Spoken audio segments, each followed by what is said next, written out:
If you're planning a home makeover, get ready for some sticker shock. Yeah, new federal law adds to the cost of many home renovations. The law could cost you money. We checked and found many contractors not following that law, and the federal agency in charge not doing much to enforce it. Bob McNaney takes us to a job site where the new law can impact even the smallest projects. New tonight.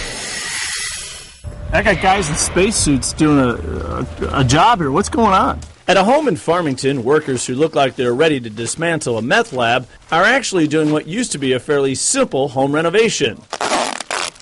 They're literally packaging up your house to take away instead of just throwing it in the dumpster. Yeah. Lance Ricker hired Twin Cities siding professionals to replace his cracking and peeling siding and a few outdated windows. Thanks to a new law that went into effect in April, price tag went up. I can tell you those masks can only be used one day. They cost $5. Those spacesuits cost $6 a day.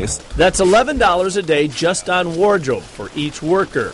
And then there's all that extra time the job takes. What about a job like this, job this size? Suggestion of how much, a percentage? That's going to cost in the hundreds of dollars more. Why all the added work and added cost? Ricker's home was built in the 50s when most paint still contained lead.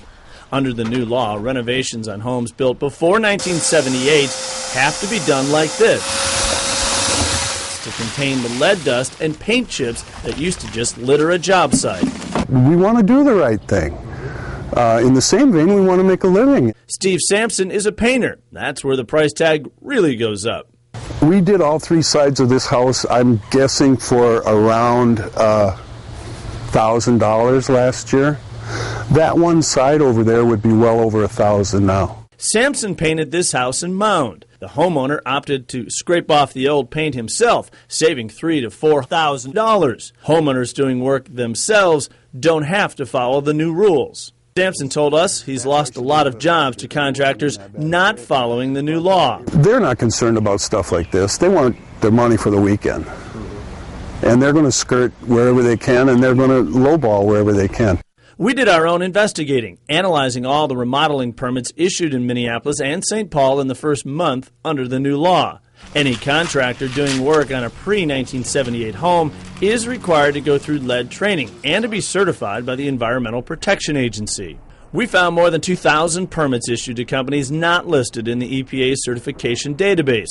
That means they likely were not following the new law. That just adds to my frustration.